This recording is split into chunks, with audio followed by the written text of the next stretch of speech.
Welcome back to the channel. Today, guys, we're going to talk about the n20 5G. This is a OnePlus device. Now, this is sold under T-Mobile and Metro by T-Mobile. This is the version that I have. And of course, you can get it online for a particular price. But let's hop into this review and talk about the phone itself.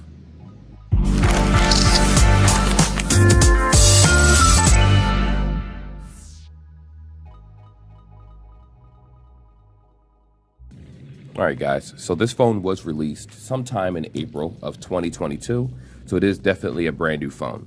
Now, I've actually been using it myself for quite some time, using this device, and I can honestly say that I do like this phone, and it is an upgrade in some ways to the n10 5G, and in some ways it's absolutely not. So we're not even going to open up this box because I do have what comes inside of it. You know, you have books and things like that. We don't care about the books. What we care about is the charger. Now, for those that already have the old OnePlus chargers, if it's not 65 watt and up, it's not going to do the ultra fast, warp charging.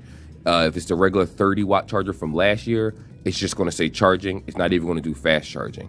But if you're using like a Samsung 25 watt charger, one of with the C cable chargers, it will fast charge your phone. But this one will like ultra fast charge your phone by using the one that comes inside the box, or one with a higher wattage that goes to like the 7 plus, the 8 plus, the 9 plus, the 10. Anyway, with that being said, let's just take a look at the phone.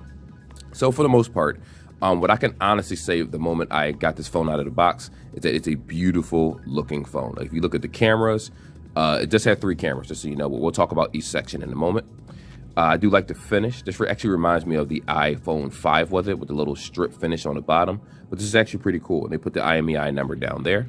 My version is under T-Mobile because I did swap T-Mobile with my wife. But don't worry, I'm still going to review Metro phones and whatnot. So for people looking for a budget. Now, this is under Metro by T-Mobile also. New line price is about $129 for the phone itself, and then you pay for the plan. Upgrade is probably like $179, and regular price, I believe the phone is like $289 or close to $299, depending on the carrier. But only T-Mobile and Metro has this device. Otherwise, you would just have to get it unlocked from like a Best Buy store when they get them, or directly from OnePlus.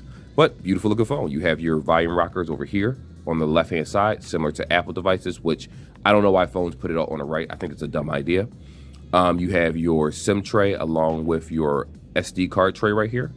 In the front, you have your front camera, which we'll talk about those. You have your power button. Like normal phones, you have your headphone jack, which some use, some don't. You have your USB-C cable and your speakers on the bottom. So pretty cool looking phone. Like I said, main camera, secondary camera, third camera. Last year's model actually had 4 cameras, and we're going to talk about the downgrades this phone has too. Like I said in the beginning of the video, it has downgrades and it has upgrades. So if we're just talking about the look of the phone itself, it's actually a very good looking phone. In addition to that, you have face unlock and you have fingerprint. On-screen fingerprint, which is super, super, super accurate.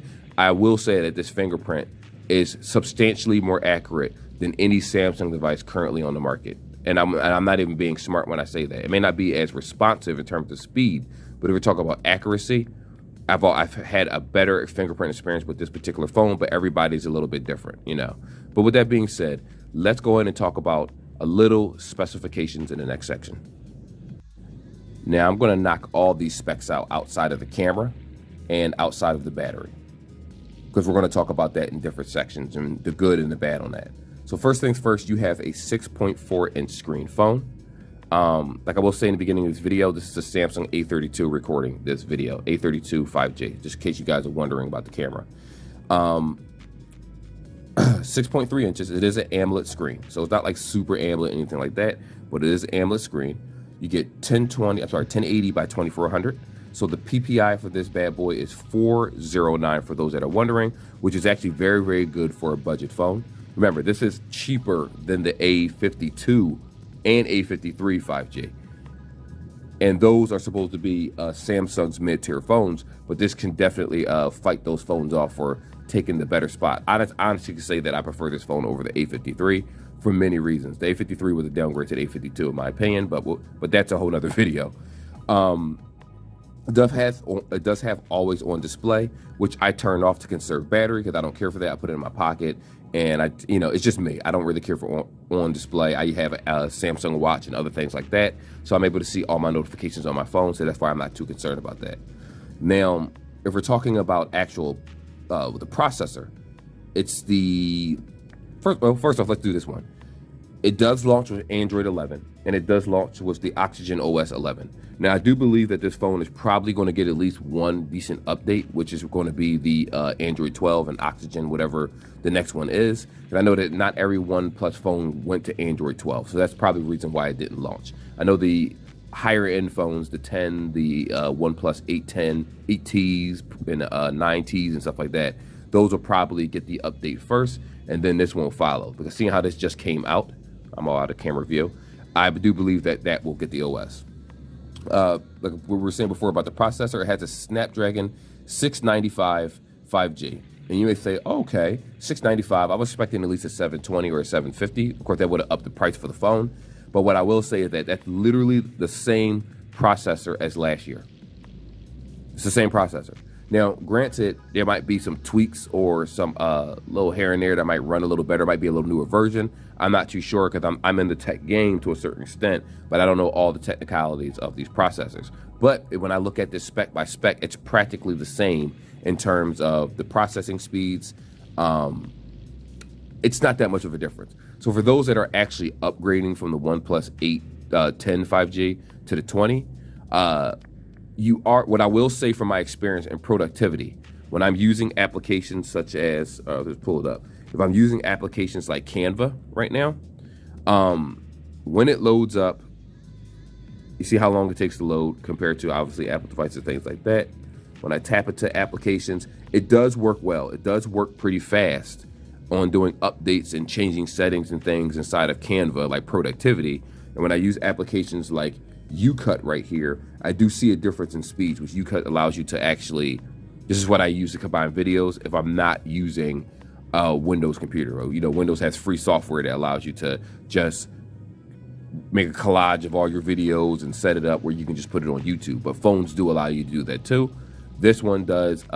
Apple has iMovie. I use UCut for Android. If you guys have better ideas, I'll use those. But this is like $4.99 a year. That's the only reason why I did it. So when it comes to productivity and actually using the phone and playing certain games, it did run just a tad. It did run better, smoother. Even the OS, I didn't really get slowdowns at all while using it. Like I got like one slowdown over the past week or so while using this device. Just switching between application, things like that. So it actually is a very decent phone. It didn't get really hot when I was playing games on it for the most part. And I personally have the Xbox Game Pass on this, which I will show you guys how it looks. I have a decent signal, so I'll be able to show you how games actually run on this when using Xbox Game Pass, which is a really cool feature. But anyway, with that being said, any Android, any iOS phone can run these applications. It's just that I'm just gonna give you an idea of how it is. So yeah, processing power, I'll be honest with you, it's practically the same thing. It still comes with 128 gigs internally. It still has 6 gigabytes of RAM, so that hasn't changed. Dedicated SD card slot. Obviously, the battery's not removable. It's literally the same phone from last year, just with some updates to the processing speeds and how optimized the software is now. That's what it is. It's software optimization. They did a better job this time, where I didn't have any freezing. I didn't have to reset the phone. Fingerprint no longer on the back. Obviously, it's an in-screen fingerprint, which to me is perfectly fine. Face unlock still works super fast. I don't have any issues whatsoever with touch control. Obviously, it's not as smooth as, per se, a $2,000 Android, a $1,000 Android, or for that matter, an iPhone. But it is still extremely responsive. And when you switch between the actual news and things like that, you saw a little tad bit of lag right there, but it's nothing compared to how some of these other Android phones are. So if we're just talking about performance and how it just does day-to-day and day-to-day life, perfectly fine. Even the 5G is more stable. That's another thing. With the old OnePlus N10 5G, I had to take it off of 5G and leave it on 4G LTE because it had a problem searching for 5G signals, and it was slower than 4G in my opinion. That's just my personal experience. In Philadelphia, Delaware County, someone else might have had a different experience that had better 5G. But with that being said, that's this section. Let's go ahead and talk about, I guess we can talk about the cameras next. Now, this is where some people are going to be super pissed with this phone. Now, if you remember the last phone, it had 4 cameras. Now, this one's a 64 megapixel main, the wide camera. I'm going to assume that there's a depth and there's a macro. So I'm not sure which one's which. But if I point to the wrong one, honestly, it doesn't even matter at this point because they're both horrible. But it's a 2 megapixel macro camera and 2 megapixel depth. This little thing over here is a camera. It took me a minute to realize it had 3 cameras. And then you have your flash over here. Now, last year's model, believe it or not, had a 8 megapixel ultra wide. They took that out of this. I don't know why they would. This should have been ultra wide, and you could have had a depth. I didn't even care about that. You could have just had an ultra wide and a wide camera, and I would have been perfectly fine with that. But they took it out. In addition to the camera, I cannot stress this enough for you camera people. Even though you go to the camera, let me give it to you in real time. What I noticed with this particular camera, especially with higher end phones, is that, you know, the camera's better optimized. Where when you switch between camera, when you go back to the main screen, it's not a flawless transition. Now with this, they took care of that problem. What a lot of mid-tier phones have is that it has extreme lag in either taking pictures or when leaving applications to go to the other ones. And this one, I don't have an issue whatsoever going back to the home screen. It works perfectly fine. In addition to that, unfortunately, well, this is the modes it has. It has dual view, expert mode, text scanners. You know, you can like read text and look things up. Macro, extra HD, panorama. They still have that time lapse slow-mo. It also has this cool feature called dual view. So you're able to see what I'm looking at. You also can look at what's in front of me. So if you're a vlogger, you're one of them people that need a camera that can stare at you and look at a product, this phone will definitely handle that. That's a super cool feature. Now, the downgrades, and this boy is a lot of downgrades. Let's say that we go to video in this particular camera. We look at 1080p. You get the option between 1080 and 720. That is literally it. Now, some people may say, well, I will never put it in 720p. You're probably right about that. The problem is that this does not have 60 frames. This phone is 30 frames, 1080p, 720p, front camera, everything is 30 frames. The old OnePlus had 60 frames options, and I believe, correct me if I'm wrong, it had 4K. Now, 4K 30 frames, I believe. So they actually downgraded the camera in this particular model. Actually, they've been downgrading the cameras just down the line for every phone that's been coming out. I think they're doing that to try to get people to buy higher end phones. So they're allowing the specs internally and processors to be better, but they're trying to make it where they still want you to pay the $800-900 and up for a particular device. And that's a really, really big shame. So again, the most this camera could do is 1080p, 30 frames. That is it. The front camera, on the other hand, is, let's see, the front camera is actually 16 megapixels. So it is a decent front camera. It's not horrible. Obviously, I'm looking at myself. It looks better in the camera itself than it does right here. And what I will say as I move around, it does catch the frame rate pretty well. But because with the fluidity of the video, if that's the word I want to use, it can be a little choppy at times. Like you can see like a film over the camera if you're doing something with dim light, because it doesn't do a good job of actually catching all the pixels and the smoothness, kind of like if you have a monitor for a computer, and if you turn up the frame rate, obviously the game is going to run better as long as the computer can handle it, but the lower frame rate is going to be a little skippy. 30 frames, 60 should be the minimum of any camera at this point, but these companies are being extremely cheap about those type of things. But what I will say is that, you know, even though the phone is more stabilized, when you delete pictures in the gallery, things like that, the old OnePlus used to kind of like freeze, or it would just take forever to delete one video, while they did take care of that problem in its phone. So quality of life changes have gotten better, but they did lower some specifications like the camera, which is a horrible thing to do. So that's something to think about for those that are like, well, you know what? I don't like this camera. Like realistically, you're probably going to have a better camera on the last one compared to this one. Just being honest with you, especially with the ultra wide, that made a difference, and the 4K made a huge difference. You've been warned. So right here, what we're going to go ahead and talk about is the battery life. Now, the last year's model, the N10 had a 4300 battery with 30 watts. This one has a 33 watt charger. As you can see right here, it doesn't say warp anywhere. It just says 33. Super, I don't know how to say the word. I don't know what that means. Velocity, I don't know. But it has a 33 watt charger. Now, for you battery enthusiasts, let me explain this to you. As I said it in the beginning, but I'll break it down a little bit more. And just so you know, this is timestamped. I should have probably said that in the beginning, but whatever, it's too late. The old 30 watt charger, warp charging, will not work on its phone. Meaning when you plug it up, it'll charge your phone, but it'll just say regular charging. It'll charge like any generic phone that does not have fast charging. The 33 watt charging will give you those 2%, probably like 2 to 3%, about 2% per minute. So you're looking at about 30 minutes will give you 60, a little bit more. Actually, I think it's a little bit more than 2%. So about 35 minutes or 30 to 35 minutes give you about 70 to 75% charge, which is true to like what OnePluses normally do for the lower tier OnePluses. That's still pretty fast charging.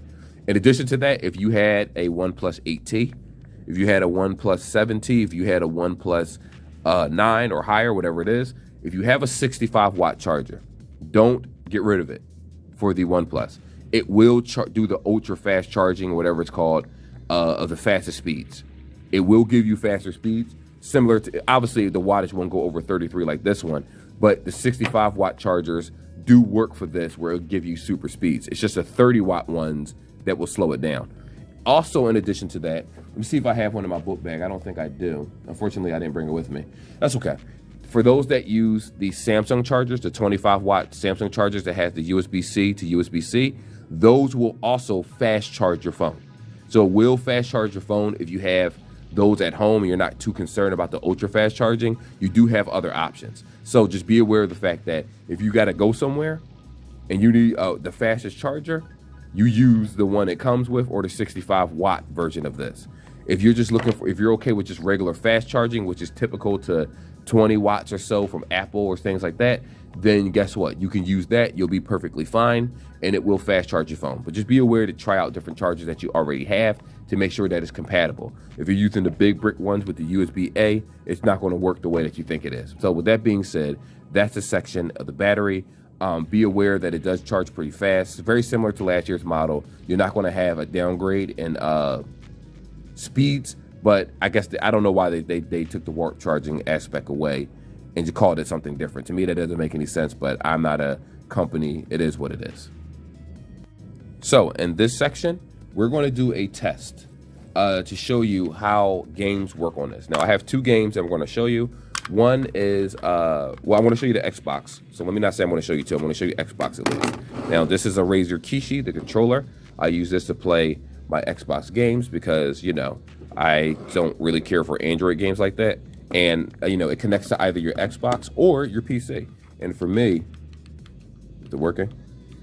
All right. Now, unfortunately, with this guy right here, with other phones like Samsung devices and things, you don't have to worry about that. It connects right away and you're good to go. But for some reason with this one, I have to literally go to additional settings. Yep, and turn this cable on. So, yep, now it's working. The OGT connection for OnePlus devices, you got to turn that on before this controller actually works. So, all right, that's that. Now the controller's working. Now we could go ahead and go to Xbox Game Pass, and I will show you how this works. Actually, let me keep it up here. I have to actually pick a game. Now, the Game Pass depends. Some games you can download directly to your system. Other games you can, play from here if you just stream it. Well, more so, let me not give you incorrect information. The games that I have are downloaded to my computer. I don't have an Xbox system, but Xbox Game Pass does work for PCs. It works for Xbox users, like Xbox One users, Xbox Series S. So let's say you just have your system on and you can actually install games from your phone. Like you'll install it straight directly to the PC. I've done that many times where I'll tap a game, it'll say install where to. My PC is installed, and then I'm able to play it from here wirelessly. Not wirelessly, but it remembers your save data, so it's actually streaming. So with that being said, let me go ahead and tap on Dragon Age 2 and wait for this thing to load right here. Just give it a second. Actually, let me keep this up so you guys can see it better. It does take a second because where I'm at work, it does depend on your data connection, how good it is. I'm going to be completely honest with you. If you don't have a decent data connection, the game is not going to work. That's why it's taking a while for the game to load right now for me. So I figured I wanted to show you this in not the best conditions because I am currently at work. I'm just in the back room going ahead and doing these videos real fast before I actually really start my shift. And I figured, I have mixed reception with T-Mobile in this building. Though T-Mobile does work better in this building than a lot of other companies. T-Mobile, Metro by T-Mobile, things like that. So the next thing is going to go ahead and do is actually load my save data, which is going to take a minute right here. So while it's doing that, I guess I'll just kind of talk to you about this phone and my experience. So far using this, I've bought cases for this particular device and things like that. It works very, very well. I actually had an iPhone 13 at one point, sold the iPhone 13, because I'm waiting for the 14. End up getting the iPhone 11 paid off under T-Mobile. I paid it off immediately, and I end up selling that iPhone. And some people may say, well, why'd you get rid of the iPhone? There's nothing wrong with it. It was just that it was only 64 gigs, and 64 gigs for a person that does videos or video editing of things is disrespectful, because you have other applications, and I'm not doing that to myself. So when I bought this phone, I figured I'm going to get it just for review purposes, and it turned out to be good enough for my actually everyday lifestyle. The only issue I have with it is the fact that it doesn't have 1080 60 frames in 4K. Otherwise, this phone is ideal for me. I actually like it a lot. So we're going to go ahead and hit resume, and it actually loads very, very fast compared to other systems. Like the 360 would never load that fast, but because this is done through streaming and is using my actual data connection, that's how it runs. So you can see the smoothness of this device. Now, how it's moving right here, right now. When it moves on its own, that means that my 5G connection is pretty low. Other times, it moves perfectly fine. Right now, it's not really responding. Unfortunately, that's, again, because of the data connection. And then when it goes back, yeah, not a good look. So if you're using Xbox, again, I have 5G. And even though it says 5G isn't always the best connection wherever you go. And I wanted to show you this to you guys in real time. I purposely came to the back room and everything to show you exactly how this looks. So as you can see, I can't really do anything because of the 5G connection. Just isn't working that well. Now, with that being said, what we're going to go ahead and do. Oh, is it still down here? Oh, it's working again. I was going to show you another game. So, like, when it works very well. If you are in a bad area with a bad connection, it won't work. So I'm glad that it actually malfunctioned the way it did, so I can show you guys that the streaming service for Xbox isn't the best in the world unless you're in an area where you have practically perfect reception. If you don't have perfect reception, the game could look a little choppy at times. If you're using a lower end phone, it's going to be cloudy. It really depends. 4G LTE does work for this actually very well. 5G also. But it depends. It's like if I go to my desk, I don't have that issue. But I went to an area that has low service and it cuts in and out just to show you how it works. So that is how games work. Now, if you're playing something like Genshin Impact, it actually runs okay on the OnePlus. It does have its choppy moments, obviously, because of the higher end game, and I do have it on lower settings, Genshin Impact. But it runs actually okay. And for some reason, the OnePluses run Genshin Impact better than the A52, the A53, probably because it has a 120 hertz screen. It's more higher end, so it really depends. But anyway, it's all about optimization. So in terms of gaming, if you're playing Call of Duty Mobile, you're going to be perfectly fine with this. Let me continue anyway. Let me go ahead and get out of this game. If you hit this menu right here, it actually allows you to quit the game. You can get out of the Xbox, and then you're good to go. So with that being said, gaming on this isn't bad at all. I just wanted to show you how Xbox kind of runs. Obviously, this is Dragon Age 2 and it's a 360 game, but I did have Gears of War 5 and other games, and it's going to run exactly like it would on a PC as long as your connection is strong. And, it doesn't really matter so much what kind of device you have. As long as you have a decent, okay processor, your phone is going to run fine. Because remember, it's running through a cloud service rather than actually using your processing power. So for those that have an A32 5G or another device, it will still run. And that's a really cool feature. So with that being said, like I said, that's the section. Let me stop rambling and let's talk about this phone actually worth purchasing. All right, guys. So this is what I'm honestly going to say and give you my honest opinion about this particular device. If we're talking about phones of the year, and when I say phones of the year, we're not talking about all the millions of phones that corporations make. I'm talking about, I'm in the United States. They get certain devices. We're not talking about the Middle East, Europe, places like out there. They get different versions of different phones. For the most part, the U.S. citizens get the same type of versions for the phone. They are sold by carriers or just unlocked regular in regular retail stores. In my opinion, just my opinion, I think that this tops the A53 by far. The Samsung devices do very well in sales, and the Samsung A53 was smooth. It was a buttery smooth phone in terms of just using it for everyday use. But when you got to the nitty gritty with that particular device, it wasn't that great. The camera wasn't that great on that device. It did have its hiccups, I'm not gonna lie. But this is practically, I'm not gonna say half the price, but it is about $150, $160 cheaper. This is a $289 or $299 phone if you round it off. The other phones are, the A53 is $450, and the A52 5G, which is still relevant, is $500. So outside of honestly, the cameras are almost identical in the A53 because that joint sucks too.